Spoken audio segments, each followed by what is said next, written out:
bisa bermajelis di kajian rutin kita di Ahad pertama.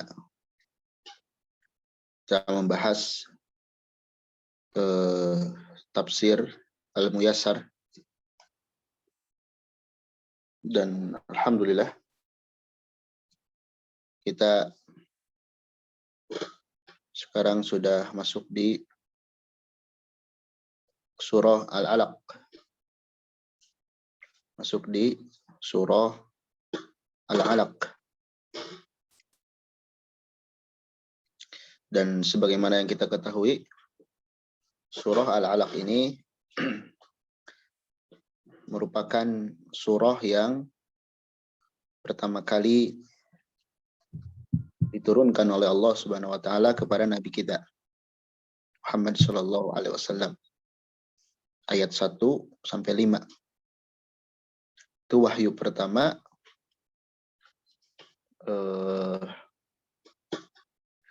yang diturunkan kepada nabi kita, yang menjadi tanda beliau diangkat menjadi seorang nabi. Lantas, apa isi kandungan dari surah ini? Kita baca bersama-sama biidznillah ta'ala. Silahkan. Nah, Ustaz. Assalamualaikum warahmatullahi wabarakatuh. Waalaikumsalam. A'udzu billahi minasyaitonir rajim. Bismillahirrahmanirrahim. Iqra bismi rabbikal ladzi khalaq. Bacalah dengan nama Rabbmu yang menciptakan. Khalaqal insana min 'alaq. Yang telah menciptakan manusia dari segumpal darah. Iqra wa rabbukal akram.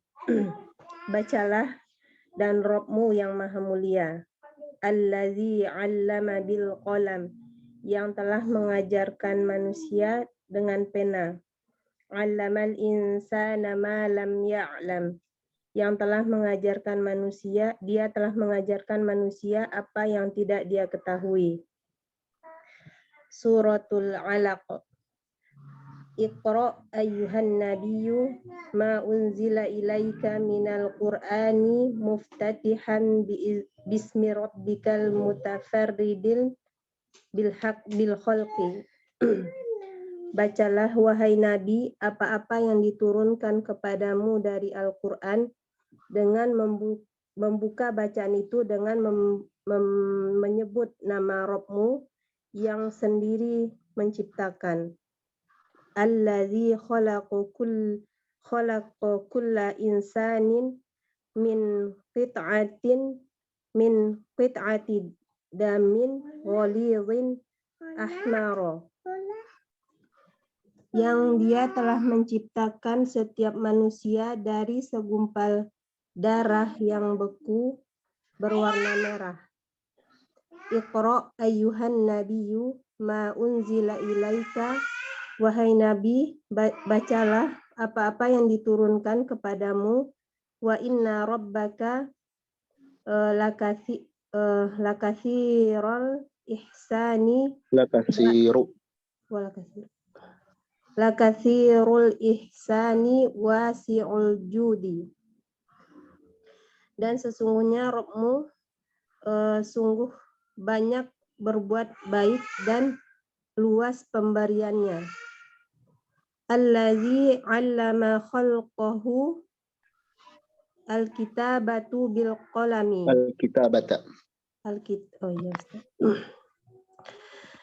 Allazi 'allama khalqahu al-kitabata bil qalami. Yang dia telah mengajarkan makhluknya menulis dengan pena. 'Allamal insana ma lam yakun ya'lam. Dia telah mengajarkan manusia apa yang tidak dia ketahui. Wa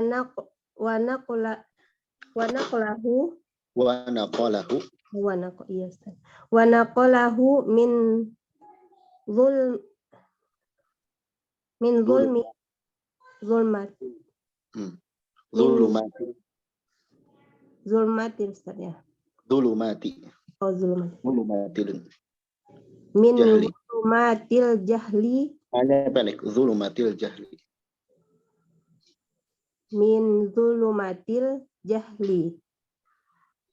Ila nuril ilmi. Taib. Dia telah memindahkan manusia dari kegelapan kebodohan kepada cahaya ilmu. Nah. Iya. Barakallahu fiik.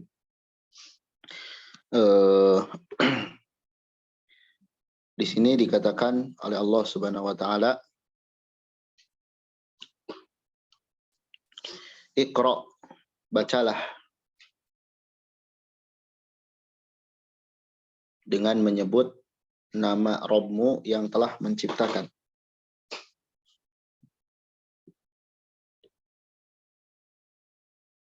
Jadi Nabi SAW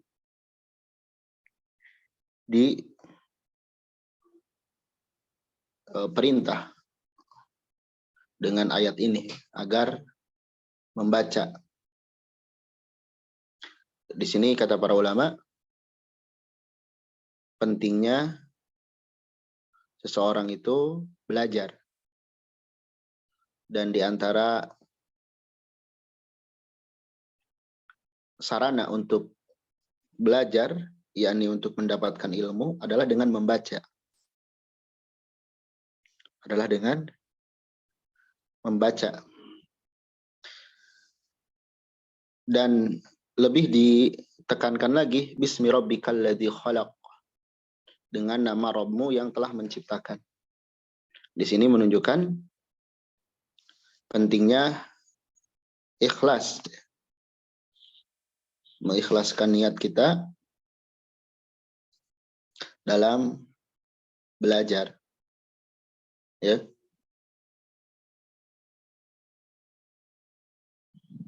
Adapun Nabi SAW diingatkan dengan hal ini tentang siapa Robnya. Yaitu Robnya itu yang telah menciptakan manusia dari darah. Ya.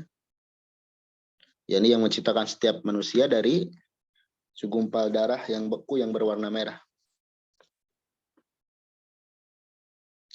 Di sini agar kita memperhatikan tanda-tanda kekuasaan Allah Subhanahu wa taala yang paling dekat, yaitu diri kita sendiri. Yaitu diri kita sendiri. Ya. Dan kita meyakini bahwasanya Allah Subhanahu wa taala yang mampu untuk menciptakan. Ini pengakuan kita terhadap rububiyah Allah Subhanahu wa taala. Bahwasanya Allah yang mencipta. Ya. Allah yang mampu mengadakan sesuatu yang sebelumnya tidak ada. Kemudian diulangi lagi, Iqra wa rabbukal akram. Bacalah, yang disuruh membaca Al-Quran, yang tentunya membaca apa-apa yang diturunkan kepadamu. Dan Rabbmu ini maha banyak kebaikannya. Ya. Maha banyak kebaikannya, maha dermawan. Dan di sini di antara kedermawanan Allah Subhanahu wa taala itu, Allah Subhanahu wa taala menunjuki manusia ke jalan yang diridhoinya, berupa dengan mengajarkan ilmu kepada manusia itu. Ya. Dan di sini hendaknya seorang manusia meminta ilmu kepada Allah Subhanahu wa taala. Karena Allah yang maha dermawan untuk itu. Sebagian manusia ketika meminta kepada Allah, permintaannya seputar keinginan-keinginan yang sifatnya duniawi. Nah, itu boleh, ya. Tentu boleh meminta kepada Allah yang berkaitan dengan duniawi. Tapi ada yang lebih penting dari itu, yaitu kita minta hidayah, minta ilmu. Karena ilmu itu pemberian dari Allah Subhanahu wa taala. Dan Allah ini Maha Dermawan. Jadi kita jangan putus asa. Kalau kita sedang belajar apapun, belajar ilmu apapun, jangan putus asa. Aduh, saya ini nggak akan bisa. Ingat, Allah tuh Maha Dermawan. Kuncinya baca, belajar. Ya. Bahkan dikatakan lagi, alladzi 'allama bil qalam. Allah yang mengajarkan dengan pelantara pena.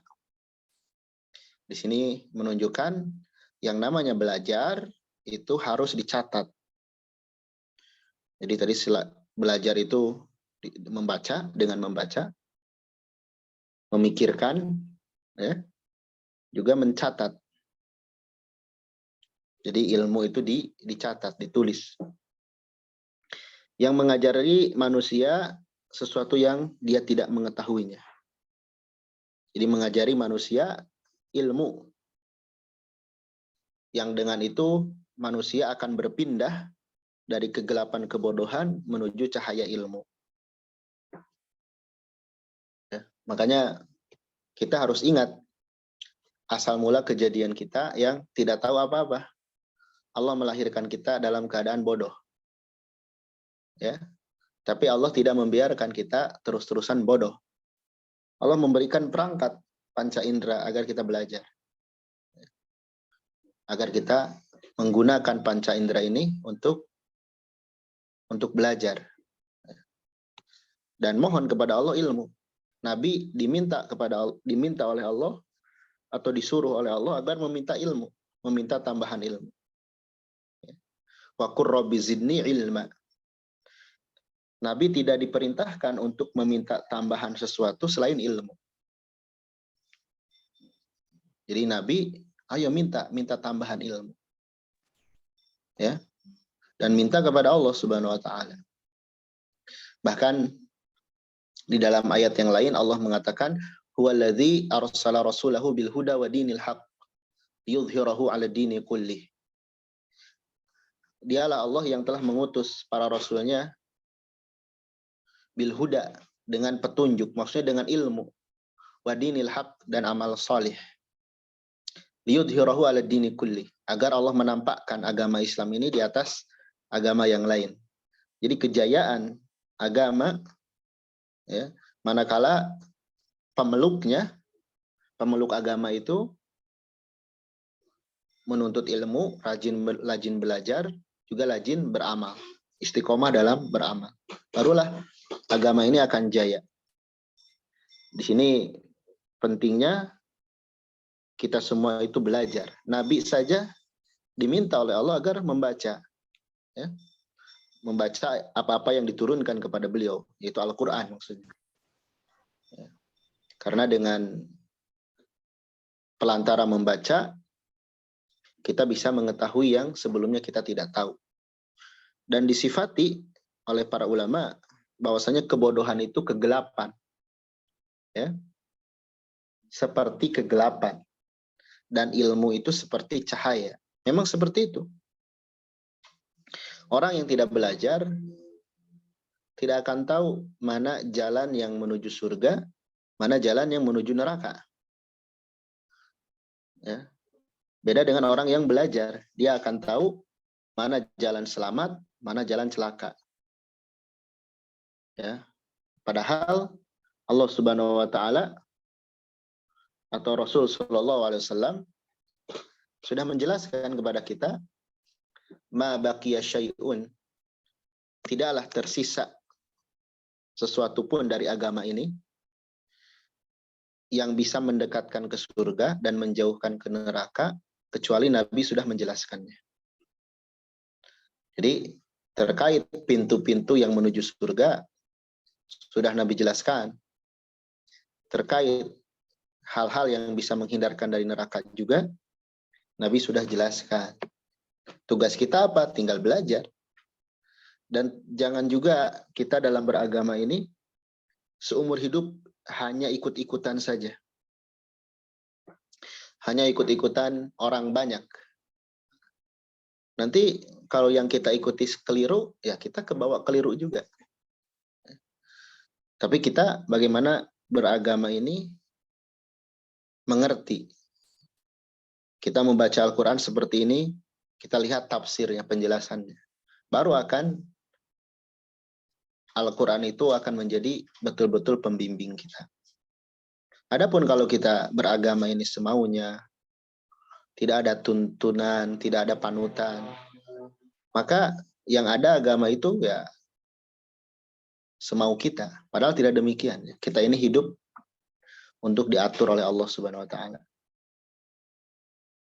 Jadi hendaknya kita belajar dengan membaca dan menulis, dan mintalah kepada Allah Subhanahu wa taala agar kita diberikan limpahan ilmu, agar kita terbebas, terpindah dari kegelapan kebodohan menuju cahaya ilmu, sehingga kita tahu mana jalan menuju surga, mana jalan menuju neraka.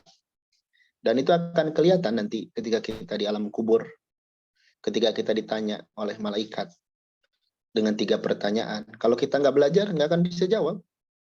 Pertanyaannya mudah. Siapa Robmu? Siapa? Apa agamamu? Siapa nabimu? Itu mudah pertanyaannya. Dan Allah sayang sama kita. Allah sudah memberikan bocoran pertanyaan itu. Tinggal kita persiapkan jawabannya. Jawabannya bukan dengan lisan, tapi dengan amal. Siapa Robmu? Maksudnya, kamu dulu di dunia itu nyembah siapa? Kalau kita menyembah hanya Allah saja, tidak menyekutukannya, pasti kita jawab, Robku Allah. Pasti, itu pasti bisa. Kalau selama di dunia kita hanya beribadah kepada Allah saja. Apa agamamu? Kalau kita hidup di dunia, mau diatur oleh agama Islam, baik dalam perkara yang kita setujui atau yang berat untuk kita, tapi kita mau diatur oleh aturan Islam, pasti kita akan menjawab agamaku Islam. Berbeda orang yang ngaku Islam tapi nggak mau diatur. Terus kita akan bisa jawab siapa nabimu kalau kita menjadikan nabi kita sebagai panutan hidup kita. Baru akan kita bisa menjawab 3 pertanyaan itu. Adapun kalau kita asal-asalan, maka sebagaimana dijelaskan dalam hadis, orang-orang durhaka itu nggak bisa jawab.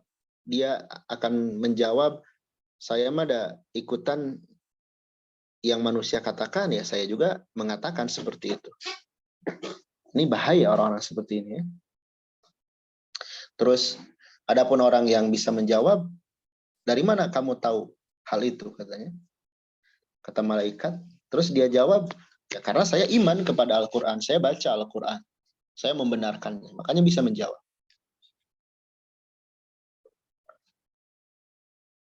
Begitupun nanti di alam kubur, ya, di akhirat dan seterusnya, itu akan berbeda orang yang berilmu, beriman, dan yang tidak. Seperti nanti ketika menyeberang sirat. Menyeberang sirat itu kondisi yang sangat mengerikan. Dan keadaan saat itu gelap. Ada manusia yang melintas sirat seperti kilat. Dan di sekelilingnya dipenuhi dengan cahaya sebesar gunung. Ada orang yang seperti angin, seperti lari. Bahkan ada orang yang jatuh ke dalam neraka. Ada juga yang cahayanya hanya di ujung jari, ujung kaki ibu jarinya. Dia merangkak sampai bisa melintasi itu. Itulah cahaya dari keimanan yang dilahirkan dari ilmu yang bermanfaat. Akan berpengaruh terhadap diri kita di dunia sampai nanti kita di akhirat kelak.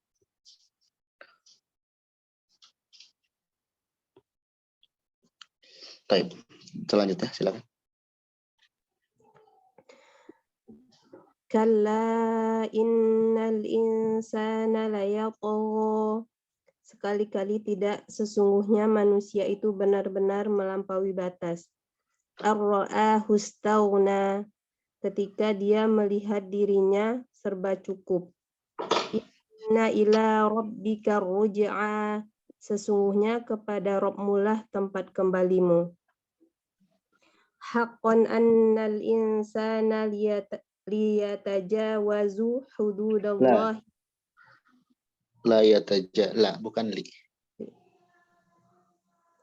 Haqqan annal insana la yatajawazu hududallahi idza abtarahul ghina.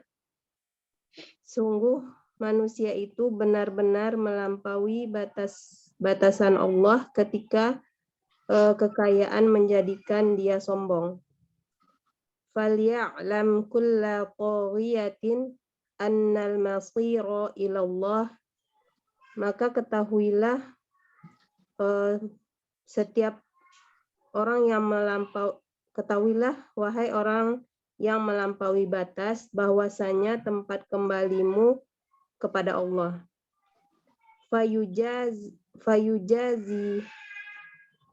Fayujazi kulla insanin bi'amalihi. Lalu Allah akan membalas setiap manusia berdasarkan amal-amalnya. Baik, barakallah. Di sini kata Allah Subhanahu wa taala, sungguh manusia itu benar-benar akan melampaui batas. Maksud melampaui batas adalah tidak mau ibadah dan tidak mau diatur oleh agama. Itu yang dimaksud melampaui batas. Karena batasan hidup manusia itu adalah ibadah. Dia itu harus ibadah dan harus mau diatur oleh Allah. Ketika manusia itu nggak mau diatur dan nggak mau ibadah, maka dia sudah melampaui batas. Walaupun dalam kehidupan kita lihat orang itu lugu, secara sosial bagus, ya, rajin memberi dan sebagainya. Tapi manakala dia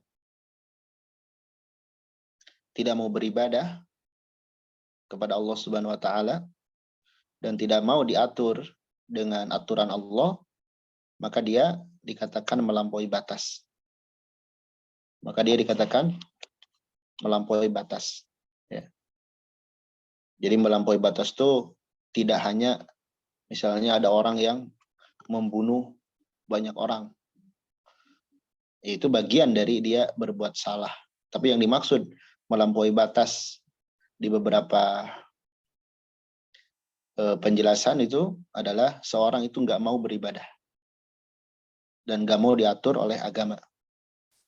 Seseorang itu akan melampaui batas. Di sini pakai penegasan, sungguh, menunjukkan keumumannya itu terjadi demikian. Manusia itu melampaui batas kapan? Ar-ra'ahu istaghna. Jika dia melihat dirinya itu merasa mampu, cukup.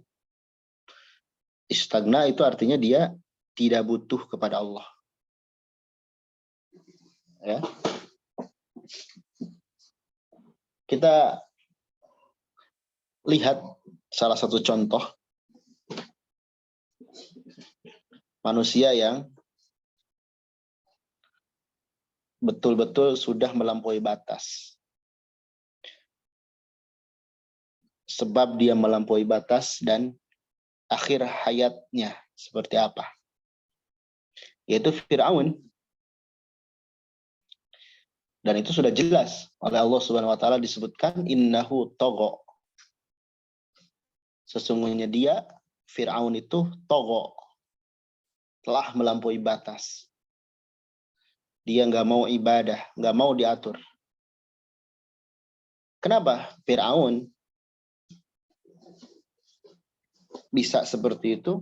Karena dia melihat, dia merasa nggak butuh kepada Allah. Dia merasa pede dengan kekuatannya. Manusia takut sama dia. dia bisa mengatur, menguasai dan sebagainya. Sehingga dia memandang dirinya, ya saya Tuhan. Saya merasa bisa kok apapun juga. Ini Firaun ya. Tapi lihat, ketika Firaun tenggelam, ketika Firaun Allah tenggelamkan, ya, padahal status sosialnya ketika Firaun mengatakan saya ini Rob kalian, dengan ketika dia tenggelam itu sama, statusnya masih seorang raja. Tapi kenapa ketika di singgasana, di istananya dia mengatakan ana rabbukumul a'la? Karena dia merasa dirinya mampu. Ya, dia melihat ya banyak orang yang melindunginya, banyak pasukannya. Sampai dikatakan wa fir'auna dzil autad. Firaun itu pasukannya layaknya seperti pasak yang menguatkan dia. Tapi ketika tenggelam, dia sadar, ya, dia sendiri nggak bisa apa-apa. Tentaranya juga sama, ikut tenggelam. Makanya ketika tenggelam, Firaun tobat, mengucapkan masuk Islam. Hanya tobatnya nggak diterima, karena dia tobat ketika sekarat. Nah, ini menunjukkan Firaun ketika dia di posisi yang ya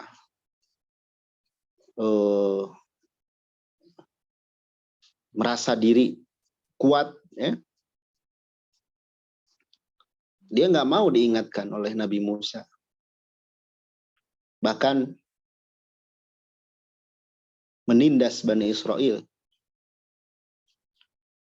Tapi ketika dia ditenggelamkan, dia mengatakan, aku beriman kepada Tuhannya yang diimani oleh Bani Israel.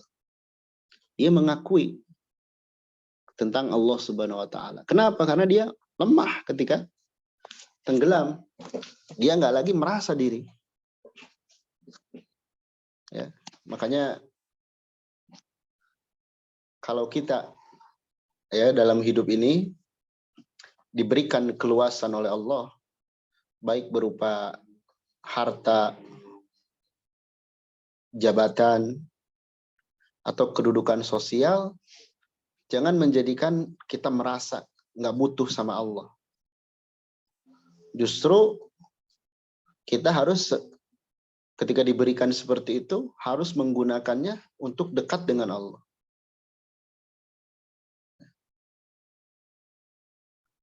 Dan banyak orang itu kalau sudah merasa diri ya sombong. Sombong itu nggak mau dinasehatin dan meremehkan orang lain. Umumnya manusia seperti itu ketika sudah diberikan harta, jabatan, dan lain sebagainya. Sehingga dia seenaknya. Karena merasa mampu. Merasa nggak butuh sama orang. Karena dia ketika dia berpikir, gampang nyari orang, tinggal bayar dan sebagainya. Dia tidak sadar kalau kehidupan ini berputar. Ya. Makanya dikatakan di ayat ke-8, Inna ila rabbika ruj'a. Sungguh hanya kepada Rabbmu, hanya kepada Rabbmu lah tempat kembali. Maksudnya sedurhaka apapun, tetap suatu saat akan mati. Gitu. Sejahat apapun, pasti mati, pasti akan kembali kepada Allah. Allah sudah contohkan umat-umat terdahulu seperti Firaun dan selainnya. Ya. Itu contoh bagi kita, mereka saja yang lebih kuat, lebih kaya, ujung-ujungnya binasa. Apalagi kita yang nggak ada apa-apanya. Sehingga kita jangan sampai sifatnya tertular kepada diri kita. merasa diri nggak mau diatur. Ya. Maka di sini dikatakan di tafsirnya, sungguh bahwasanya manusia itu akan melampaui batasan Allah apabila kekayaan dia membuat dia sombong. Ya, orang itu akan sombong dengan harta, dengan jabatan, dengan banyaknya pengikut. Akan sombong, akan seenaknya. Maka hendaklah sadar setiap orang yang melampaui batas bahwasanya annal masira ilallah, tempat kembali itu kepada Allah. Maksudnya akan mati nanti. Fir'aun aja lihat tuh, yang melakukan genosida, membantai, ujung-ujungnya mati dia. Ya sama kita juga. Terus kalau sudah mati, tidak selesai urusan.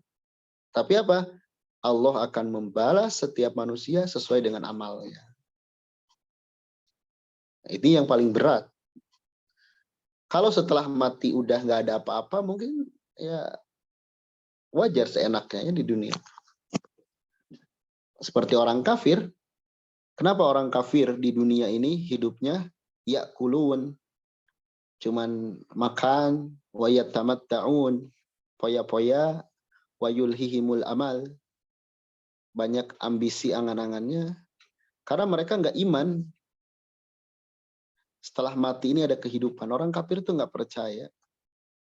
Nggak percaya nanti ada kehidupan lagi. Makanya mereka puas-puasin hidup di dunia ini.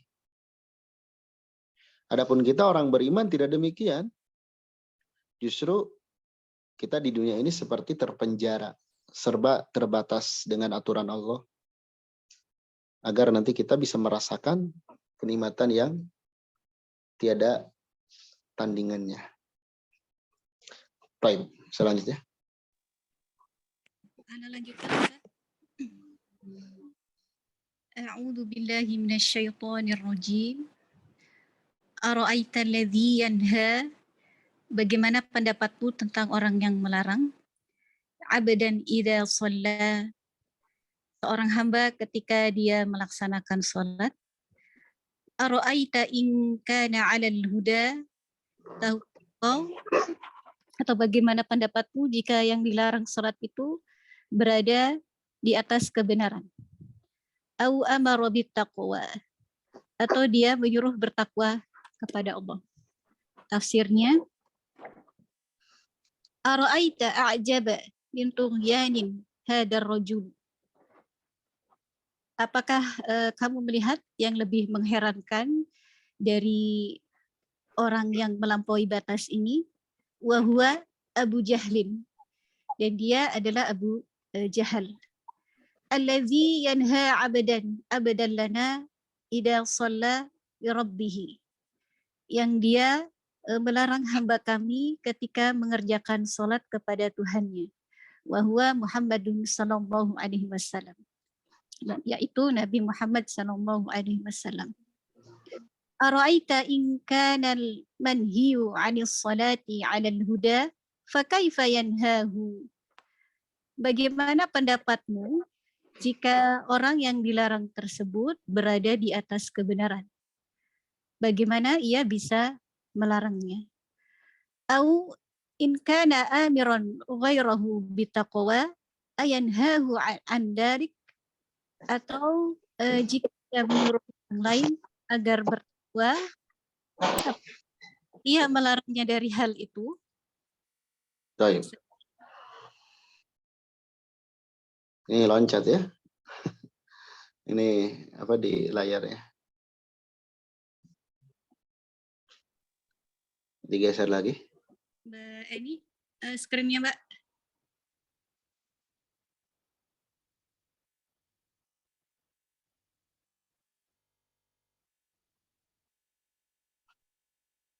Sebentar Ustaz, apa?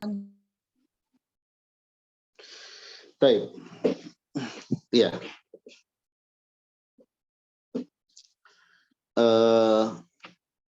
Dahulu ya,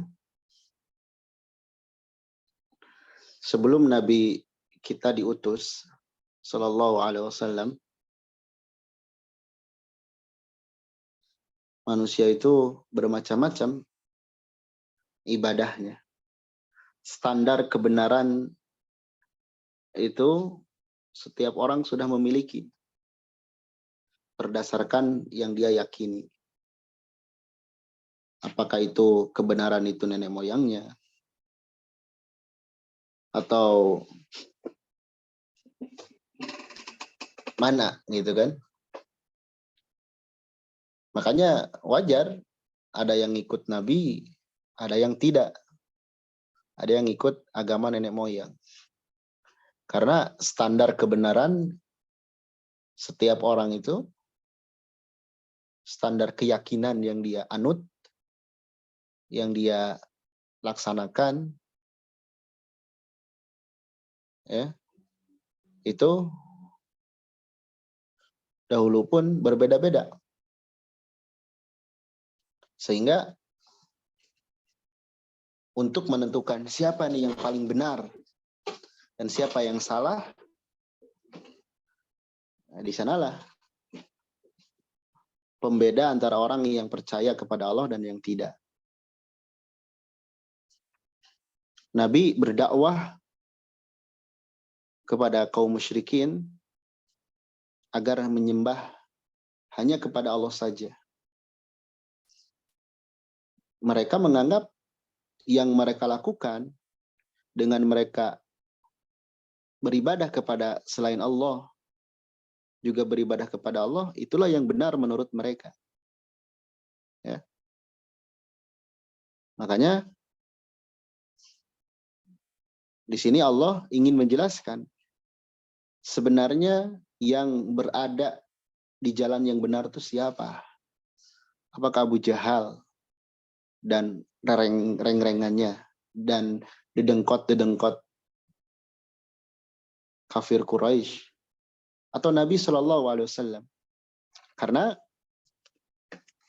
Nabi diisukan, bahkan dilaporkan ke Abu Jahal oleh sebagian kawannya, tuh katanya si Muhammad membuat kekacauan di tengah-tengah kita. Dia melarang atau mencegah kami dari beribadah kepada patung. Jadi kaum kafir Quraisy menganggap Nabi ini seorang yang membuat kekacauan karena beliau Shallallahu Alaihi Wasallam melarang mereka dari beribadah kepada patung. Jadi Nabi dianggap salah oleh mereka karena mereka meyakini ya nenek moyang.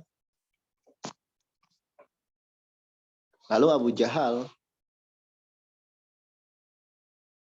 mendatangi Nabi, ya, melarang Nabi untuk melakukan sholat di Baitullah. Jadi Abu Jahal ini melarang Nabi untuk sholat. Makanya dipancing dengan pertanyaan, bagaimana pendapatmu terhadap orang yang melarang sholat hambaku, padahal Nabi ini Shallallahu Alaihi Wasallam mengajak kepada orang lain agar bertakwa, agar menyembah Allah. Lantas kok bisa si Abu Jahal ini melarang Nabi untuk sholat, untuk beribadah? Coba renungkan, siapa yang benar? Apakah Nabi atau Abu Jahal? Ya tentu kalau kita orang yang beriman akan meyakini yang benar itu Nabi. Dan yang keliru Abu Jahal. Bahkan nanti Abu Jahal ini berusaha mengganggu Nabi ketika Nabi beribadah. Dan nanti Allah akan azab dia. Di sini menunjukkan siapapun orangnya yang berusaha mengganggu kaum muslimin, membuat makar terhadap kaum muslimin, entah itu dalam ibadah, dalam dakwah, pasti akan Allah binasakan. Kalaupun enggak di dunia, nanti di akhirat. Abu Jahal diazab oleh Allah di dunia dan di akhirat. Ya. Jadi Allah ingin menjelaskan, kok bisa Nabi dilarang untuk sholat? Kok bisa Nabi dikatakan seorang yang membuat kekacauan? Mestinya yang dianggap salah itu ya Abu Jahal, karena dia melarang Nabi dari beribadah. Dia melarang Nabi untuk berdakwah, mengajak manusia agar bertakwa. Taib. Terus? Iya, nah, Ustaz.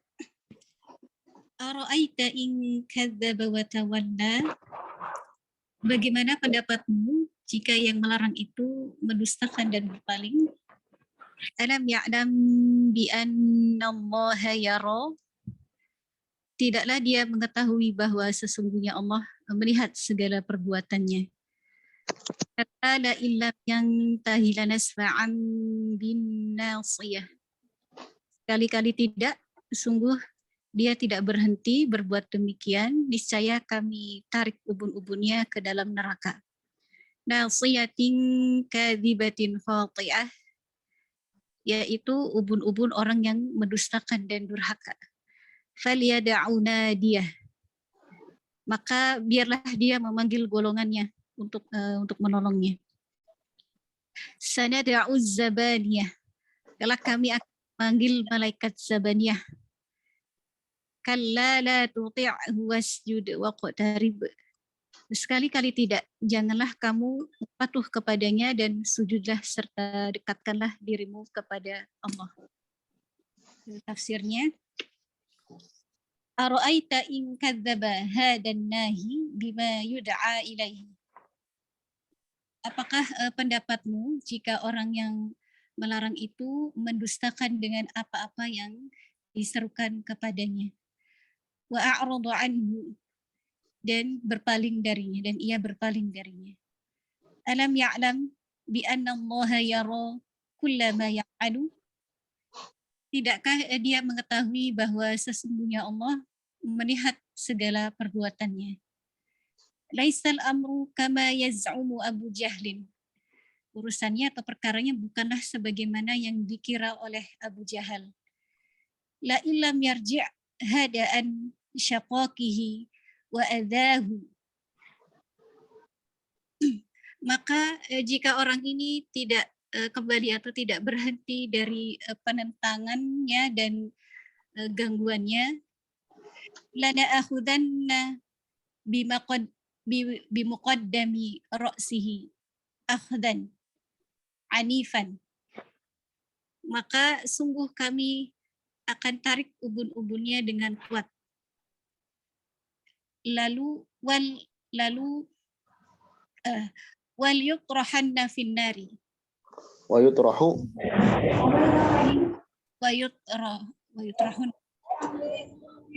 Wal yutrahunna finnari. Enggak, wa yutrahu. Wal yutrahu, Ustaz. Enggak ada lamnya. Wa yutrahu. Di ana ada, Ustaz. Enggak ada. Oh, di anak. Ada di ini di apa namanya, tafsir. Kalau yang ditafsirnya ini dimajhulkan ya. Iya. Baik. Jadi lamnya di ini, Ustaz. Di ini aja yang ada di layar aja supaya nggak bingung yang nyimak. Mananya sama kok. Oh ya, nah Ustaz. Wa yutrahunna finnari. Wa yutrahu finnar. Wa yutrahu finnari. Maka akan dilemparkan ke dalam. Maka dia akan dilemparkan. Maka dia akan dilemparkan ke dalam neraka. Nasiyatun kadzibatun fi maqaliha. Ubun-ubunnya adalah ubun-ubun orang yang berdusta dalam ucapannya. Khati'atun fi af'aliha, dan salah atau keliru dalam perbuatannya. Fa'akannal kadhiba wal khata'a badiyani minha. Kedustaan dan kesalahan nampak darinya. Falyuhdir hada taghiyatu ahla nadiyatil ladzina yastansiru bihim. Yastansaru. Falyastansiru bihim. Iya. Maka biarkanlah orang yang melampaui batas ini memanggil golongannya untuk meminta pertolongan kepada mereka. Sanada' malaikatal adzabi. Maka kami akan memanggil malaikat azab. Laisal amru ada ma yadhunnu Abu Jahlin. Maka urusannya bukanlah sebagaimana yang diduga oleh Abu Jahal. Innahu lan yanalaka ayyuhar rasulu bisu'in. Sesungguhnya dia tidak akan mencapai, atau tidak melampaui Jangan berhasil. Keburukan terhadapmu, wahai Rasul. Fala ti'hu fima da'aka ilaihi min tarkis salati.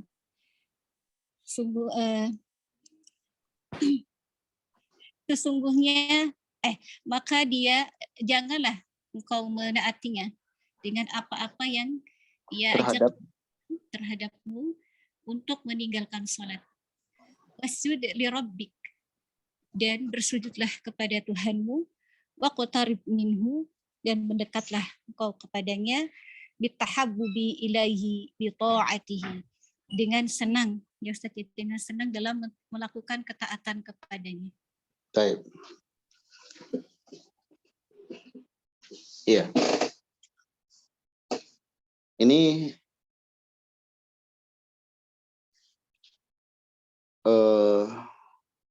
Allah Subhanahu wa taala menjelaskan keadaan Abu Jahal. Kalau Nabi tadi disebutkan, kenapa beliau dilarang? Ya. Padahal Nabi itu berada di atas kebenaran. Mendirikan sholat, mengajak orang lain untuk takwa. Kenapa dilarang? Adapun dia, Abu Jahal ini, dia adalah orang yang dusta dan berpaling. Dia dusta terhadap ucapannya. Dan dia berpaling dari ajakan. Tidaklah dia sadar bahwasanya Allah itu melihat yang dia lakukan.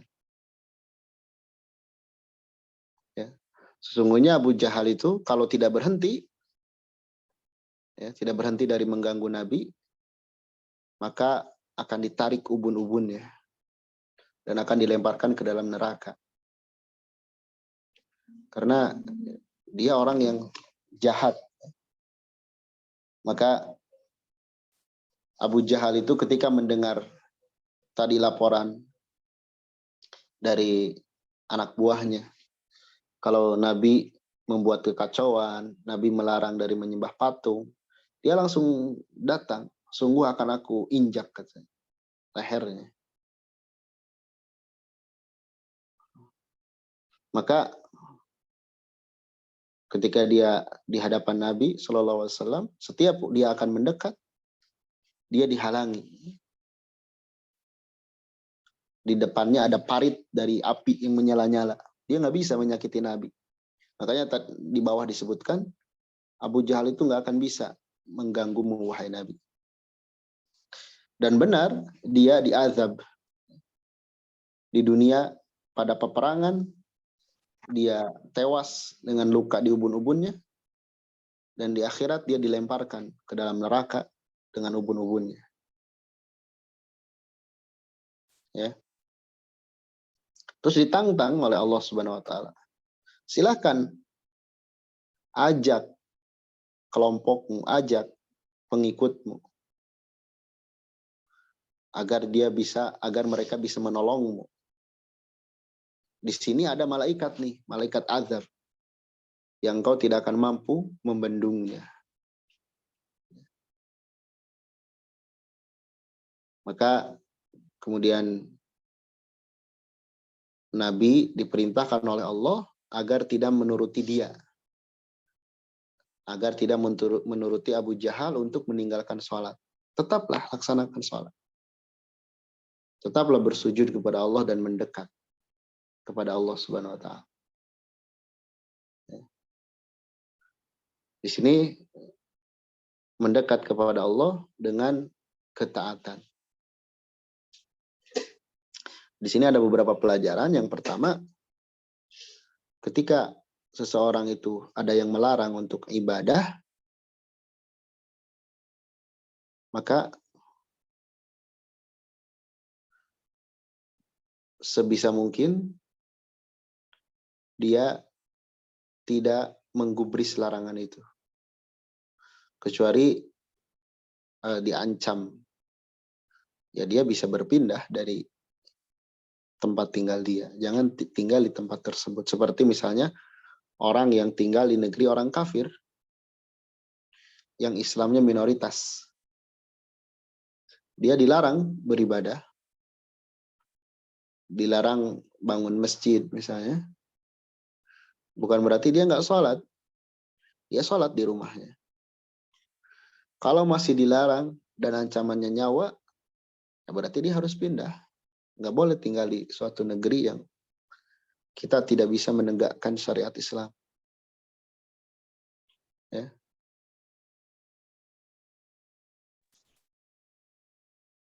Dan di sini dikatakan, tetaplah istiqomah dan mendekat kepada Allah. Mendekat kepada Allah itu dengan melakukan ketaatan. Makanya sering dibahasakan ibadah itu dalam rangka taqarrub, mendekatkan diri kepada Allah. Agar kita mempunyai kedekatan, kedudukan di sisi Allah Subhanahu wa Ta'ala. Dan ini bisa oleh siapapun. Jangan seperti orang yang keliru dalam memahami hal ini. Mereka menganggap yang bisa dekat dengan Allah itu seperti para wali. Adapun kita manusia biasa, tak bisa dekat kepada Allah kecuali dengan pelantara mereka. Nah ini keliru. Semua orang itu, ya, kalau dia rajin ibadah itu akan dekat dengan Allah. Rajin taat itu dia akan dekat dengan Allah. Dan adapun yang dimaksud dengan wali, wali itu orang beriman dan bertakwa.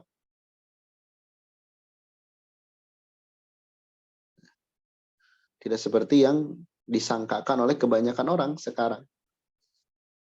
Kita ini katanya kotor, banyak dosa.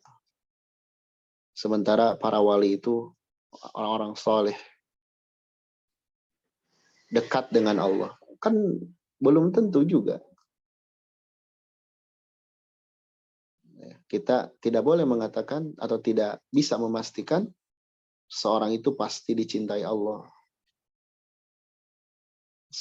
Kecuali memang ada dalil seperti para nabi, para rasul, para sahabat. Itu pun kita nggak boleh meminta kepada Allah melalui mereka, melalui para nabi, melalui para sahabat. Nggak boleh. Dengan alasan ini para nabi ini orang dekatnya Allah. Kita minta kepada Allah melalui mereka. Katanya sebagaimana kalau kita ingin ke pejabat melalui ajudannya. Ya pejabat bang nggak tahu isi hati kita. Harus melalui ajudan. Tapi kalau kepada Allah mah langsung. Ud'uni astajib lakum. Langsung minta kepada Allah. Jangan melalui pelantara. Jadi kalau kita ingin dekat dengan Allah, perbanyak taat. Bukan dengan tadi seperti yang dilakukan oleh sebagian orang. Mendekat kepada Allah melalui sarana para nabi, para rasul, para sahabat. Melalui para nabi, para rasul, para sahabat saja nggak boleh, apalagi melalui orang biasa yang belum tentu masuk surga. Oke lah dia orang soleh. Tapi tugas kita kalau dia sudah wafat, kita doakan mereka. Itu bukan kita berharap kedekatan dengan Allah melalui mereka. Bukan. Atau orang masih hidup, kita punya guru atau punya pembimbing ya, yang ya sama-sama berusaha dekat dengan Allah dengan ketaatan. Bukan seperti yang dilakukan oleh sebagian kaum muslimin yang menjadikan orang-orang soleh, orang-orang yang dianggap wali untuk agar bisa dekat dengan Allah, agar kebutuhan-kebutuhan mereka dipenuhi. Ini banyak kaum muslimin seperti itu. Karena gak iman kepada Allah secara sempurna. Padahal untuk mendekat kepada Allah itu adalah dengan cara melakukan amal soleh. Kita dekat dengan Allah Subhanahu wa taala biidznillah. Baik, satu surah lagi Atin, silakan Umu. Nah, Ustaz. Bismillahirrahmanirrahim. Layarnya digeser ya.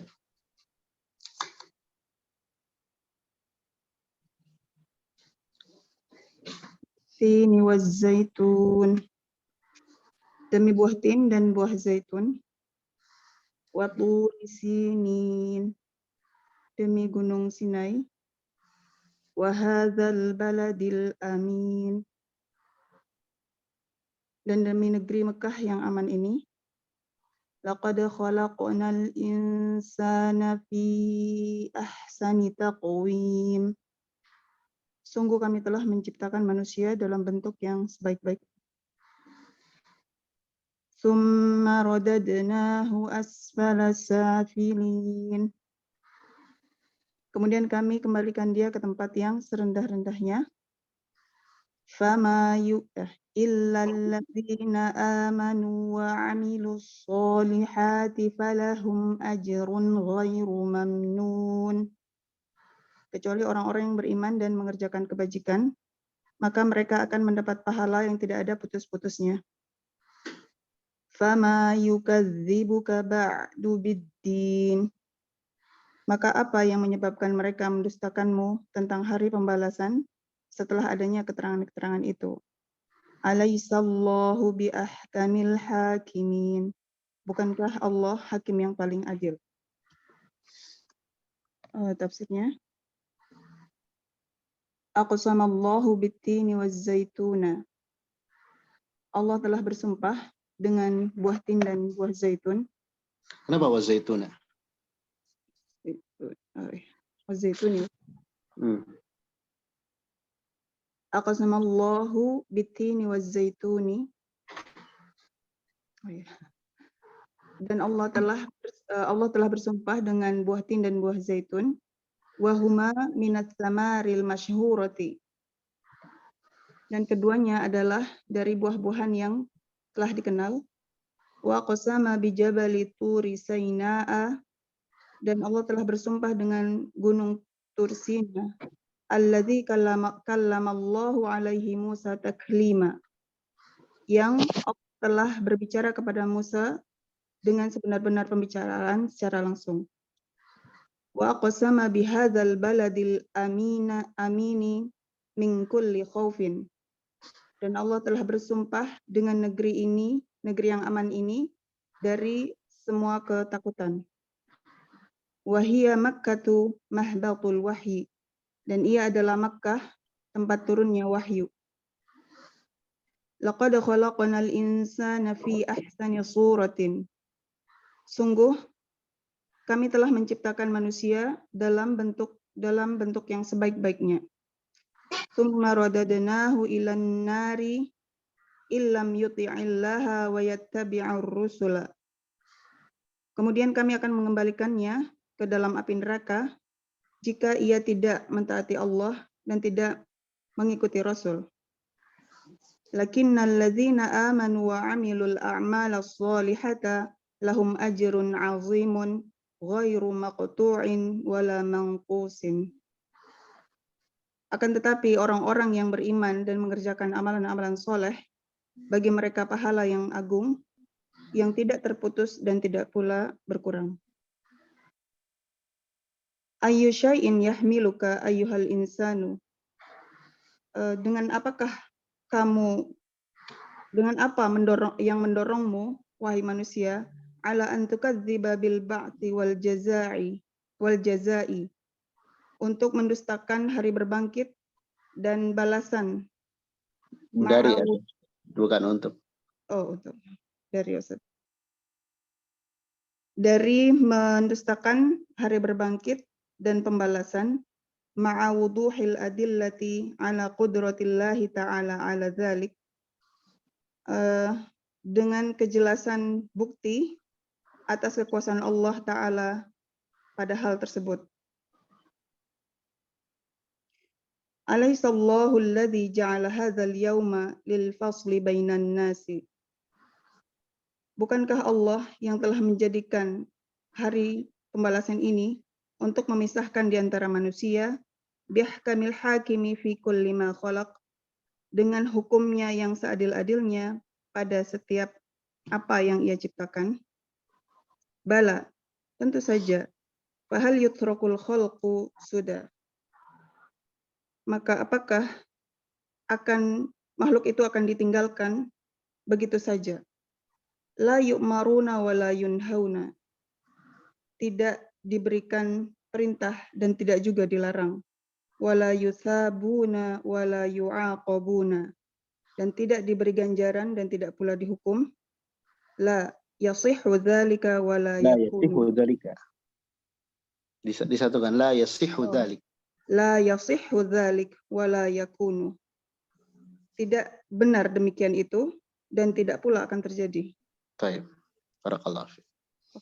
Ya. Ini surah At-Tin, Allah mulai dengan sumpah, ya. Demi buah tin dan zaitun, demi gunung Tursinai, kemudian demi negeri yang aman ini. Allah bersumpah dengan 4 hal, ya. Dengan tin dan zaitun, ini buah-buahan yang sudah dikenal, ya.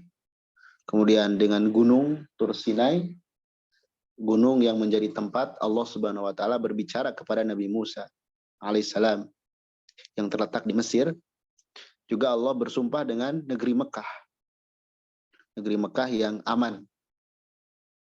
Yang di negeri Mekah itu Nabi SAW dilahirkan. Al-Quran diturunkan. Dan dari sanalah lahirnya atau terpancarnya agama kita ini. Di dalam Al-Quran, ketika Allah Subhanahu wa taala memulai sebuah surah dengan sumpah, maka Allah bersumpah dengan makhluknya, dan ini menunjukkan makhluk yang disumpahi itu, yang dijadikan sumpah itu, yang perlu kita perhatikan dan biasanya memiliki keistimewaan dibandingkan yang lainnya. Baik zatnya ataupun ada historisnya di sana. Ya. Seperti buah tin dan buah zaitun yang memang memiliki banyak manfaat bagi manusia, ya. Memiliki banyak manfaat. Kemudian gunung Tursinai juga tempat yang dulu Allah Subhanahu wa taala berbicara kepada Nabi Musa.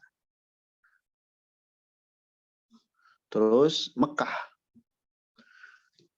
Tapi jangan dipahami setiap tempat yang Allah sebutkan, Allah puji di Al-Quran, kemudian di sana pasti ada ritual ibadah. Ya. kecuali memang ada dalil lain, seperti di Mekah misalnya, di sana ada Ka'bah, ada Mina, ada Muzdalifah dan selainnya sebagai tempat untuk pelaksanaan ibadah haji. Adapun di tempat-tempat yang lain yang walaupun itu dipuji oleh Allah, seperti Allah cinta terhadap Gunung Uhud, terus ada Gua Hiro di Gunung Uhud di Madinah, ada Gua Hiro di Mekah, ada Gua Thur.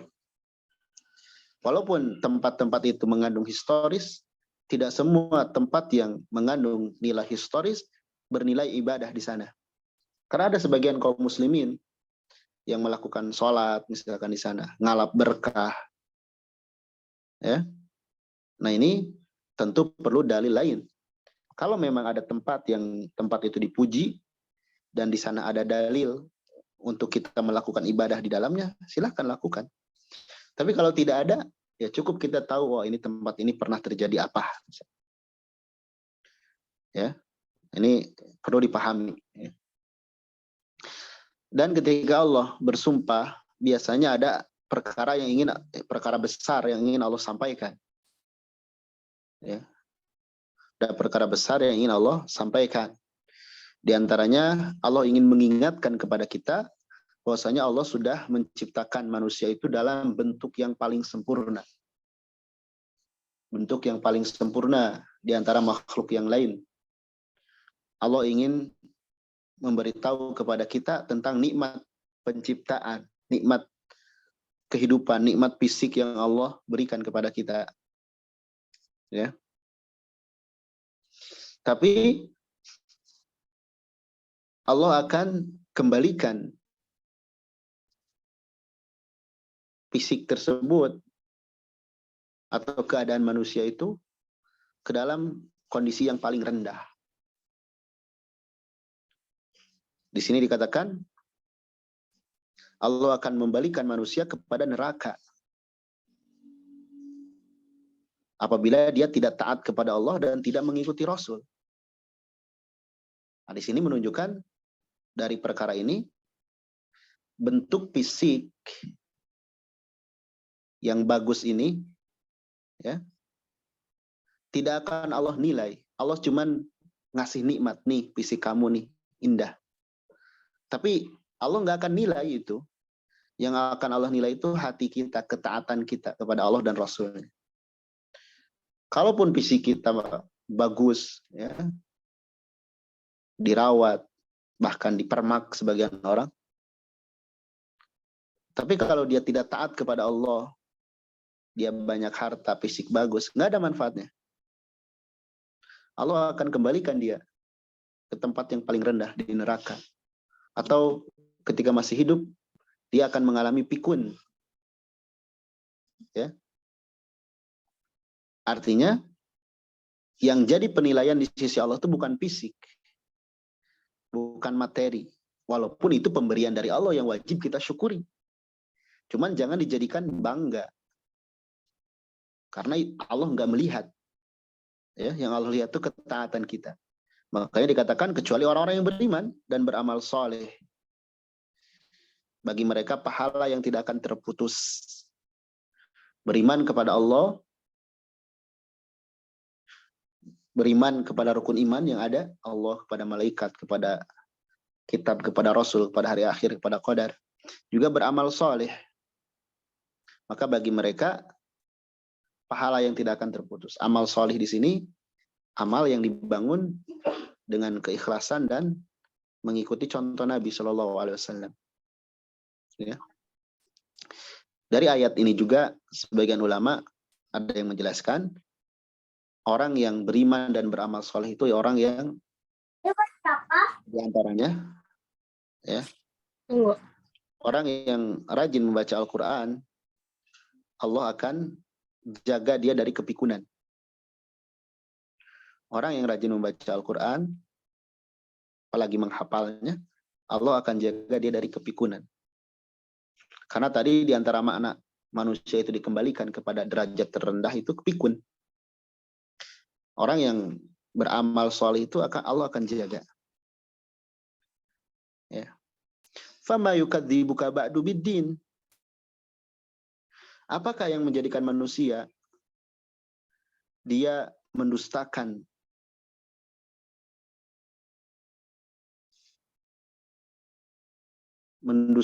tidak percaya kepada hari berbangkit. Padahal setelah adanya keterangan, adanya penjelasan, Allah tuh mampu untuk itu. Jadi terheran-heran. Kok bisa manusia nggak percaya akan dibangkitkan? Padahal banyak dalil untuk itu, terhadap hal itu. Jangan seperti orang kafir. Orang kafir itu za'amal ladzina kafaru alla yub'atsu. Orang kafir itu meyakini mereka nggak akan dibangkitkan. Oleh Allah dibantah oleh Allah. La tub'atsunna. Sungguh mereka akan dibangkitkan. Ya, kita semua sama.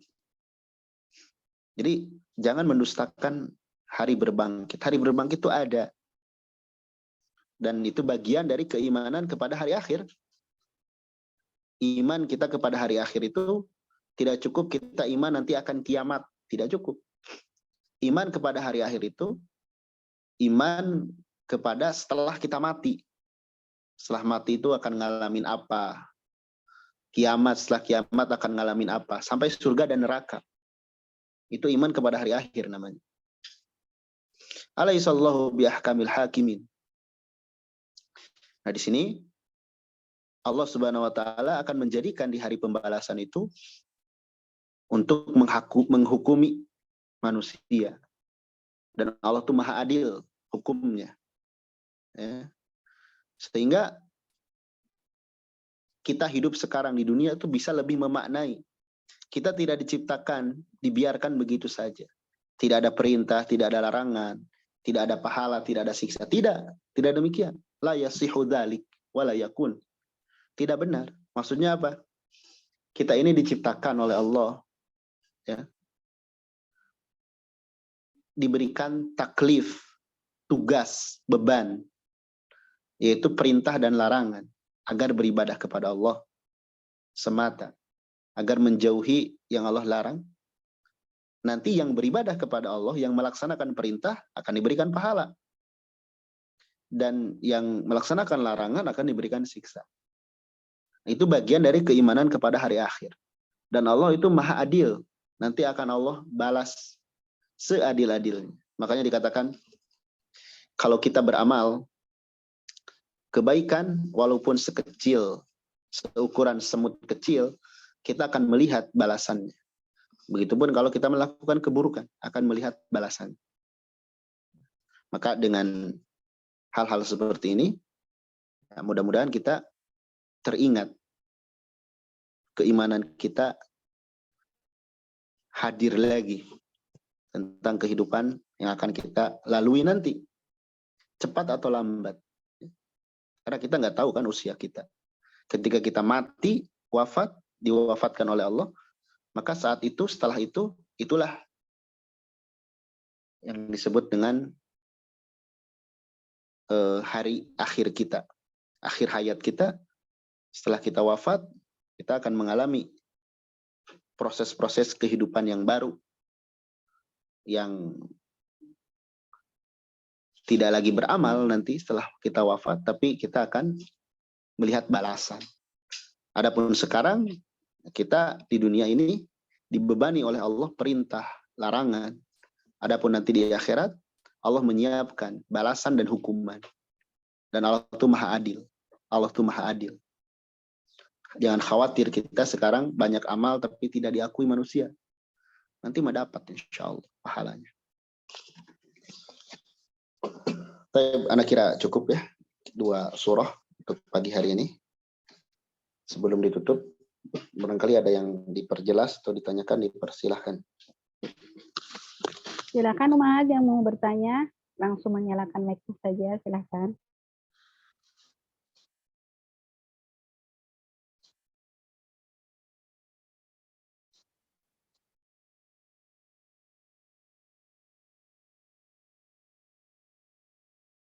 Afwan Ustaz, izin bertanya.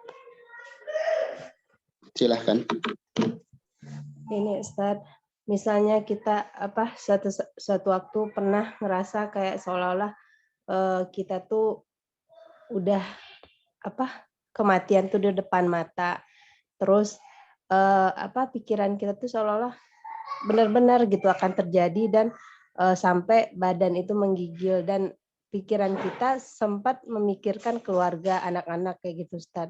Apakah itu termasuk kita sangat mencintai dunia dan tidak menginginkan pertemuan dengan Allah, Ustaz?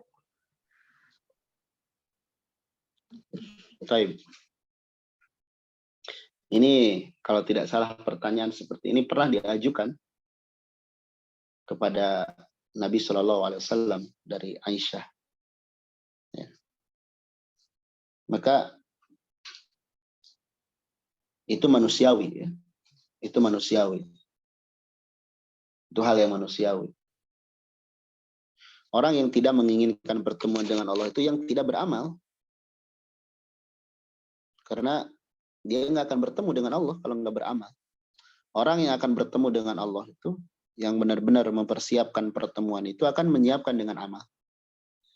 Adapun tadi, ya wajar ya. Kadang kita misalkan merenung, tiba-tiba ingat mati, itu hidayah sedang menyapa kita. Terus kita ingat keluarga kita nanti gimana. Nah itu obati dengan surah Fussilat. Ya. Innal ladzina qalu rabbuna Allah tsumma istaqamu tatanazzalu alaihimul malaikah alla takhafu wa la tahzanu. Jangan khawatir. Wa absyiru, berbahagialah. Ya. Artinya jangan khawatir dengan keluarga yang ditinggalkan. Karena Allah yang akan menjaganya. Itu wajar, itu hal yang wajar ketika kita seperti itu. Tapi tepis segera dengan kita yakin Allah menyiapkan janji atau sesuatu yang lebih baik daripada itu. Itu perkara yang wajar. Yang termasuk tidak menyukai pertemuan dengan Allah itu orang yang tidak beramal, itu tidak suka pertemuan dengan Allah. Baik, Allahu a'lam. Nah, Jazakumullah khairan, Ustaz. Silakan, ada lagi Maat yang mau bertanya?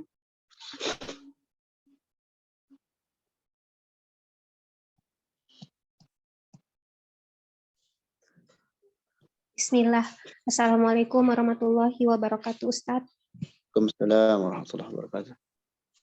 Ustadz, Ana mau bertanya tetapi di luar materi, boleh Ustadz? Ya, silakan. Ustadz, jika kita sakit, lalu kita membaca Al-Quran, bagaimana caranya meluruskan niat kita saat kita membaca Al-Quran itu karena Allah dan juga ingin meruqyah diri kita, Ustadz. Jazakallah khairan. Wa'alaikum. Iya, itu diizinkan ya oleh syariat kita menjadikan Al-Quran sebagai obat untuk meruqyah diri. Itu tidak mengurangi niat kita karena Allah. Karena di dalam syariat diizinkan kita membaca Al-Quran untuk mengobati kita. Cuman Al-Quran itu bukan hanya untuk itu. Sebagian orang ada yang Al-Quran nggak dipahami. Sakit dikit ruqyah, sakit dikit ruqyah tanpa dipahami. Ya. Padahal Al-Quran itu harus dipahami juga. Saya berikan contoh sederhana ya. Nah seperti tadi misalkan, kita khawatir dengan kematian. Terus kita ingat ayat di surah Fussilat. Maka ayat itu menjadi penawar bagi diri kita, menjadi obat bagi kita. Nah itulah yang dimaksud Al-Quran itu obat. Atau kita misalkan gagal dalam rencana. Ya.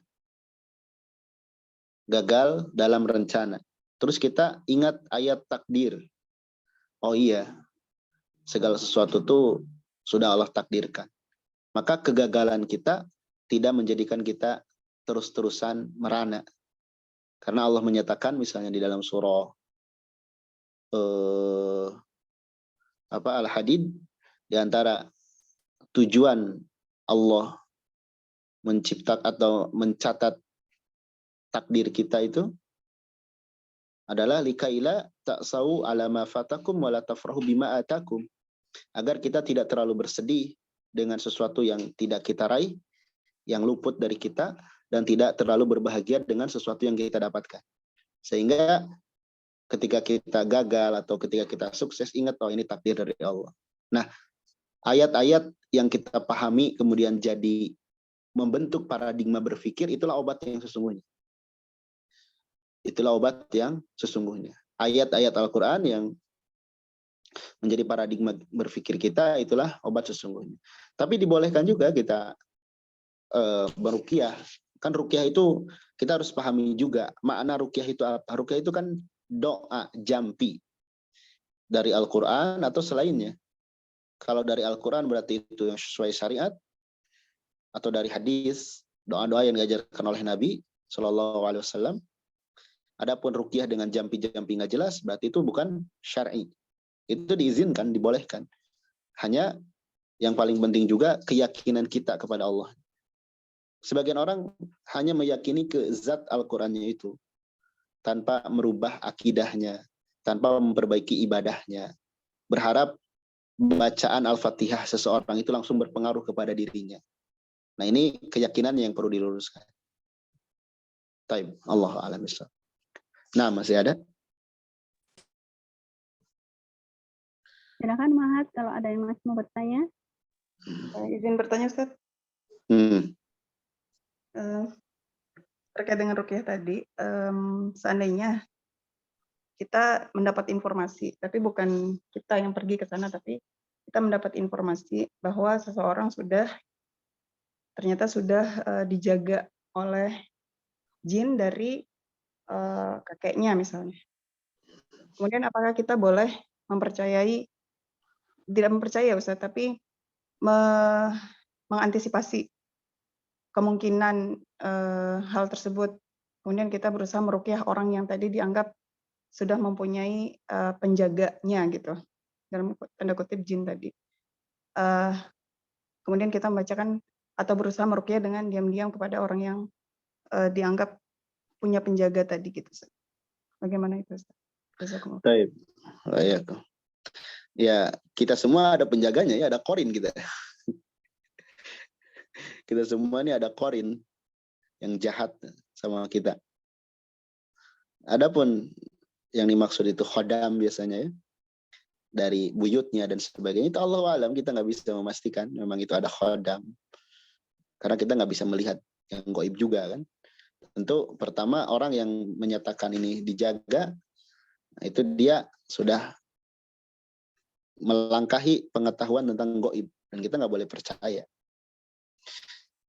Kita lebih ke melihat gejala yang dialami oleh orang itu seperti apa, ya, gejalanya seperti apa. Terus kita sebelum mendoakan dan sebagainya ditanya-tanya dulu, sholatnya gimana, ibadahnya gimana. Setelah itu baru kita doakan. Karena kadang gini loh, ini jadi ngebahas ruqyah ya, nggak apa-apa lah sedikit. Ada orang yang saya pengen diruqyah dan sebagainya, ini saya diganggu jin dan sebagainya. Betul, dia diganggu oleh jin. Ya kita juga semua sama, berpeluang diganggu oleh jin, ya, dengan berbagai macam jenis godaannya. Tapi lihat, setan atau jin itu mengganggu melalui banyak pintu. Apakah dia melamun, pendendam, dan sebagainya. Nah, obati dulu pintu-pintu itu. Ada orang yang sering kesurupan, ternyata dia tuh kesal sama orang. Bahkan kesal kepada, mohon maaf, keluarganya sendiri. Sehingga kalau dia kesal, dia luapkan, langsung kesurupan. Nah, berarti penyakit batinnya itu yang harus diobati dulu. Ya. Dia nggak boleh pemarah, karena pemarah itu pintu terbesar setan itu masuk. Ya. Kalaupun dia tidak dititipi oleh buyutnya, tapi kalau dia pemarah, itu jin bisa masuk kapanpun. Jadi dalam hal ini seorang yang ingin meruqyah pun harus banyak hal yang dia lihat. Tanya dulu, ini kenapa, ini. Karena kadang kita sudah ngeruqyah dan sebagainya, kok tetap ternyata ya tadi penyakit hati dari orang tersebut masih bercokol, dan itu nggak ada manfaatnya. Kita mau kayak gimana juga, dia nggak ada itikat untuk berubah. Adapun tadi orang yang sudah ini ada jin dari ininya dan sebagainya, itu kita nggak bisa memastikannya. Kita lebih melihat ke gejala yang ada di orang tersebut dan banyak faktor lain seperti tadi misalnya dilihat orang ini ibadahnya seperti apa, akhlaknya seperti apa. Kalau orang ini nggak sholat, ya udah betah jin itu. Ya. Makanya orang yang sering kesurupan itu, umpamanya, biasanya dia ada hal-hal yang dipikirkan yang dia tidak mau dia ungkapkan. Karena nggak enak atau sebagainya, dia pendam, ngelamun, ya masuklah jin. Ya. Tapi kalau kita mau mendoakan itu tentu bisa. Kita doakan semoga orang yang demikian yang dimaksud itu Allah jaga dan sebagainya. Itu tentu doa yang baik. Baik, nampaknya cukup ya untuk pertanyaannya. Ini Baik, ada buku Ustaz. bagus yang kecil yang ditulis oleh Syekh Abdul Aziz As-Sa'dan tentang ruqyah. Itu bukunya tipis tapi itu bagus. Kalau bisa dibaca silahkan. Nanti ada langkah-langkahnya terus dan sebagainya. Sesuai dengan pemahaman yang benar tentunya, bukan ruqyah yang menyimpang ya. Apalagi praktik-praktik pengobatan seperti yang dilakukan oleh yang kita sering lihat ya. Taib, Allahu a'lam bishawab. Semoga yang sedikit ini bermanfaat. Mohon maaf atas segala kekurangannya. Terima kasih atas perhatiannya. Subhanakallahumma bihamdik, asyhadu an la ilaha illa anta astaghfiruka wa atubu ilaik. Assalamualaikum warahmatullahi wabarakatuh. Waalaikumsalam.